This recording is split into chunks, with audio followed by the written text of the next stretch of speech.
Dan pemirsa, 2 pasien positif coronavirus atau COVID-19 saat ini masih menjalani perawatan di RSPI Sulianti Saroso, Jakarta. Dan ini merupakan kasus positif yang terjangkit coronavirus pertama di Indonesia ya, Maria. Betul. Dan pagi ini kita akan membahasnya lebih lanjut. Sudah kedatangan Dr. Fathia Isbania, Satgas COVID-19 dari Ikatan Dokter Indonesia. Selamat pagi, Dr. Fathia. Terima kasih sudah hadir. Dokter. Selamat pagi Indonesia. Nah, ini kita pengen tahu sebenarnya step by step penularan corona itu bagaimana sih, Dok? Apakah benar dengan bersalaman itu bisa langsung tertular corona? Makanya tadi kita gini ya.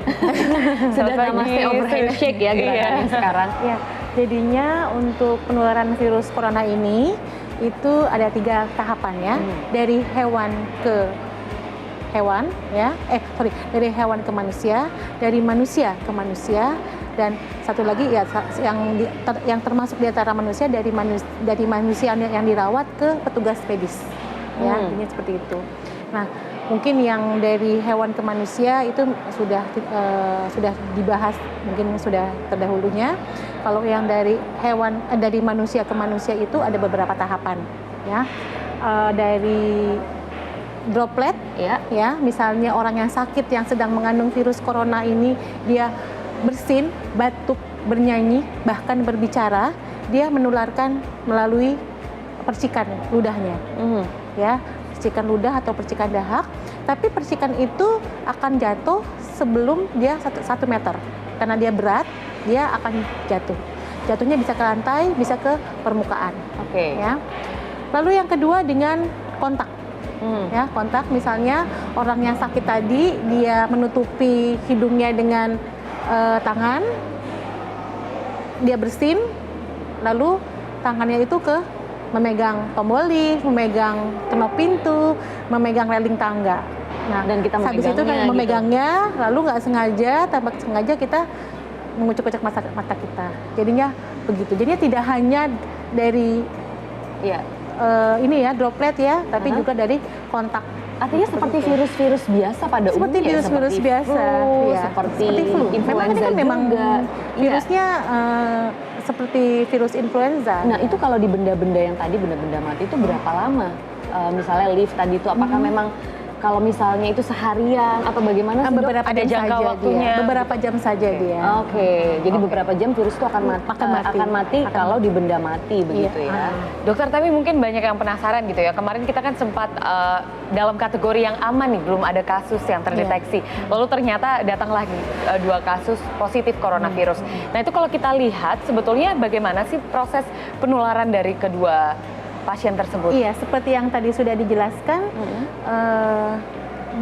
dari berdekatan dengan pasien yang yang ternyata terkonfirmasi positif coronavirus ini. Ya, mungkin ketika bertemu mereka berbicara, ya, mereka bersalaman, ya, dan bersama-sama di satu ruangan. Gitu. Jadinya kontak erat itu menurut buku yang diterbitkan oleh Kementerian Kesehatan dibagi 2, kontak erat yang resiko tinggi dan kontak erat yang resikonya rendah, seperti itu. Nah, itu kan masa inkubasi virus, itu kan 2 minggu ya, Dok, kalau menurut jurnal-jurnal dan pemberitaan masa inkubasi ini. Sampai pasien dari mulai dia tertular sampai dia timbul gejala, ya, antara 2 sampai 14 hari. Ada beberapa penelitian yang bilang, ada satu penelitian yang bilang itu ada bisa sampai 27 hari. Tapi itu sampai saat ini masih belum diakui oleh WHO, masih belum diadop oleh WHO. Yang sudah diakui itu yang 2 minggu tadi ya, 14 hari ya. Berarti itu gimana ya WN Jepang tersebut bisa masuk? Kan kita punya tahap penyeleksian nih kalau di bandara-bandara begitu. Nah, apakah berarti tahap yang ada di bandara itu seleksi mengenai yang terkena virus atau tidak tuh tidak sebagus itu, Dok, alatnya atau bagaimana? Iya, bukan alatnya tidak bagus, mungkin pada waktu orang tersebut itu sudah mengandung virus tapi belum menimbulkan gejala. Sedangkan kalau yang di thermal scanner itu dia menggunakan suhu badan tubuh kita yang meningkat. Baru jadi hanya thermal saja ya, Dok, hanya suhu saja ya kalau di bandara. Memang kalau kita lihat ciri-cirinya apa saja sih, Dok? Seperti flu biasa saja. Ya, demam. Berarti bedanya apa dong?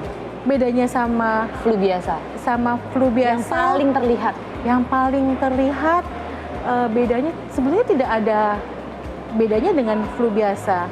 Ya, Cuman untuk beberapa orang ya, beberapa seperti orang yang sudah usia lanjut, orang yang dengan penyakit penyerta, itu kalau misalnya mungkin terkena virus ini, dia tidak bisa sembuh cepat atau malah jadi perburukan.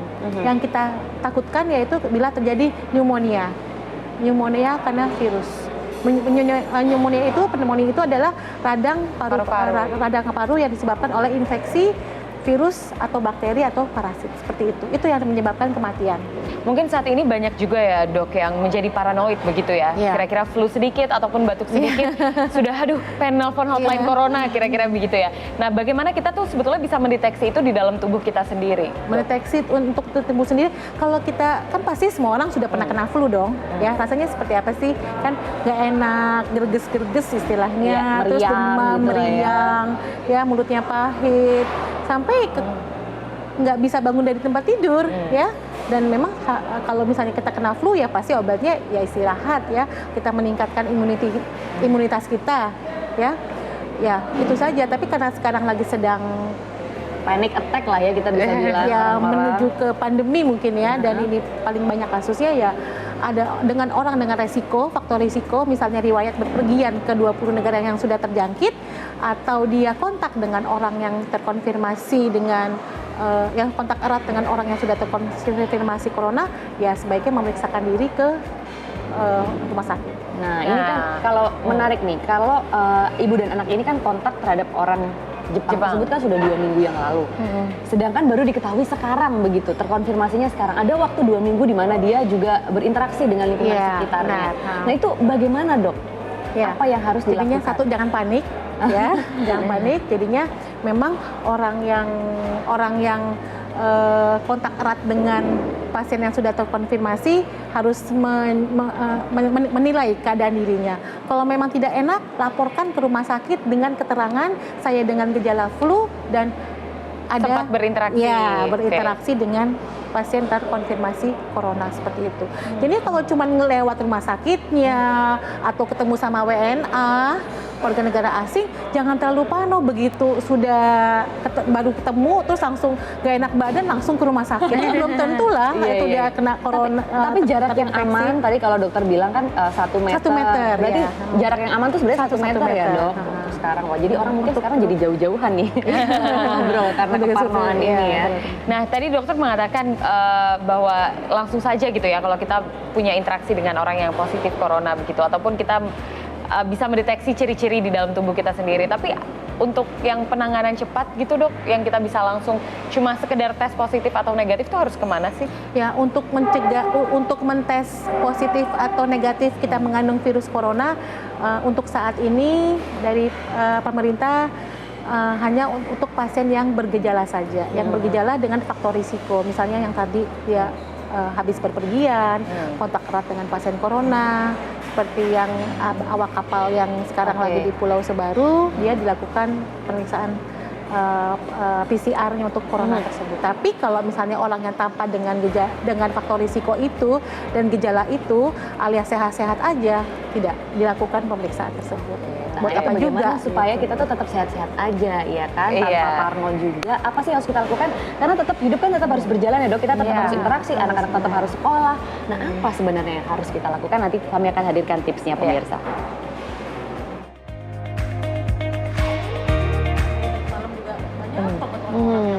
Kita masih berbicara mengenai penanganan virus corona dan step by step cara mencegahnya ya. Masih bersama Dr. Fathia di sini, merupakan Satgas COVID-19 dari Ikatan Dokter Indonesia.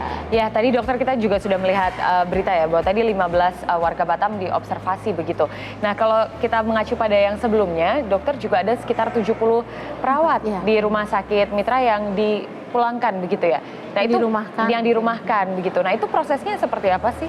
Ya, karena orang-orang yang berkontak dengan pasien yang terkonfirmasi itu dianggap sebagai kontak erat, dan kontak erat itu yang adalah harus dilakukan pengawasan lebih lanjut seperti itu. Oke. Pemantauan lah. Mereka diisolasi atau gimana ya? Tidak, dia self isolation. Jadinya dia di rumah saja, jangan kemana-mana. Oke, tapi ada proses observasi di sana, Ada. dokter? Oke. Biasanya itu dilaporkan ke dinas kesehatan, ya, dan dinas kesehatan bekerja sama dengan puskesmas tempat masing-masing orang yang tinggal itu untuk dilakukan pemantauan.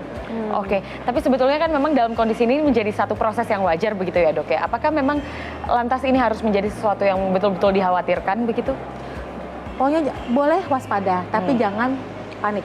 Over panic gitu Iya, ya. over Nah, bagaimana dengan itu kalau tadi petugas dan juga perawat, bagaimana dengan keluarga kerabat yang mengunjungi kedua korban yang terinfeksi virus corona tersebut? Kalau misalnya mengunjungi tanpa kontak yang terlalu dekat, terlalu erat, ya tidak perlu khawatir. Kalau yang masuk dengan kontak erat, dia misalnya lama sekali dia melakukan perawatan, ada kontak fisik juga. kontak fisik dan Oke. lain-lain. Dok, tapi ini lagi-lagi ya, mungkin masyarakat banyak kekhawatiran begitu ya, sampai mungkin paranoid dan sebagainya kalau kita lihat saat ini.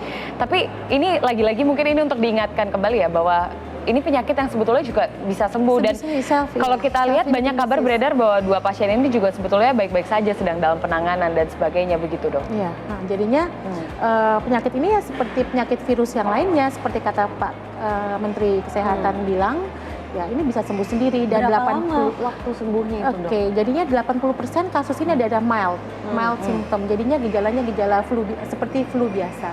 Dan untuk kapan sembuhnya itu tergantung dari daya tahan tubuhnya masing-masing. Kalau imunitas tubuhnya Kira-kira? bagus ya cepat ya recovery-nya. Ya bisa Sekitar kurang lebih kalau kita rata-rata? kena flu ya 3 sampai 5 hari ya.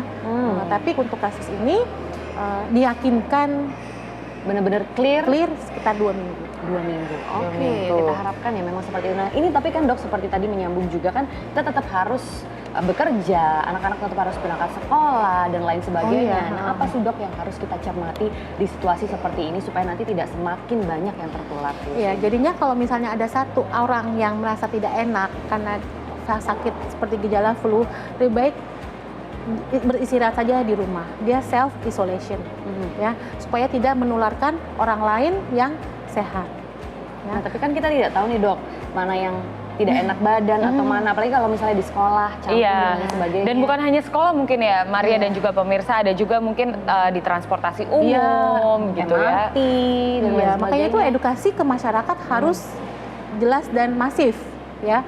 Kalau memang lagi tidak enak badan, lebih baik izin sakit istirahat di rumah. Kalau kita Itu yang saja. sehat nih Dok, kita yang sehat Daya tahan tubuh kita tingkatkan. dengan cara Ya, satu, jangan merokok, makan makanan bergizi, ya, olahraga, hindari stres seperti itu. Klise. Gitu. Dok, mungkin tadi banyak juga pada akhirnya yang menjadi pemburu hand sanitizer begitu ya. Iya, Tapi memang masker alkohol juga, di iya. atas 60% tuh bisa menghilangkan Iya, kuman ya. iya. Virus ini mati dengan alkohol sekitar 75% sampai 70 sampai 75%. Oke, jadi mungkin kalau kita lagi di tempat umum begitu ya, Tidak Habis sempat cuci memegang, tangan. habis memegang benda, oke. ya, yang Memang- dipegang umum, sebaiknya kita harus sering-sering melakukan cuci tangan.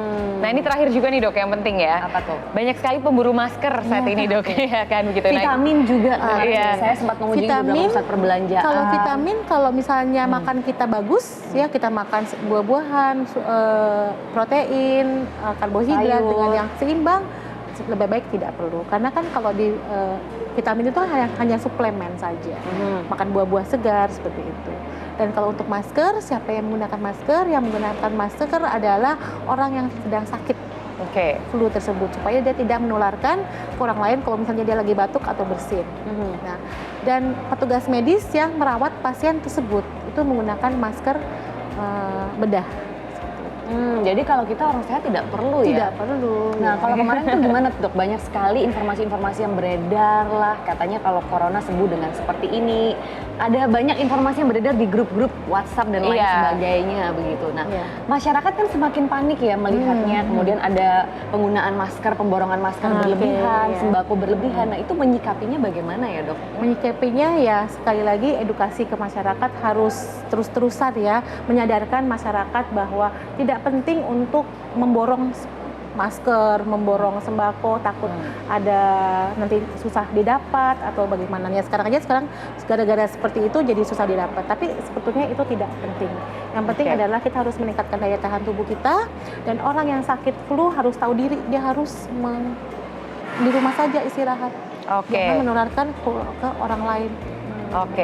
Siap. Dan mungkin terakhir Dok diinfokan kalau misalnya memang ya jangan sampai ya, tapi ya ada masanya pasti masyarakat ada yang takut gitu ya, lalu butuh telepon pertolongan cepat begitu, kemana Dok? Iya, silakan. Jakarta kita baru kemarin saja bertemu untuk ada satgas khusus di Jakarta namanya Jakarta Tanggap COVID. Ini hotline-nya yang bisa dihubungi untuk menanyakan apakah saya terkena corona, apa saja faktor risikonya dan lain-lain. Semoga kita semua senantiasa sehat walafiat. Amin. Dan virus ini segera berlalu ya. Katanya kan berlalu di musim panas. Itu betul tidak? Semoga saja ya. Seperti SARS yang ada satu penelitian dari Hong Kong yang menyatakan bahwa virus corona ini berkaitan dengan temperatur dan kelembapan udara.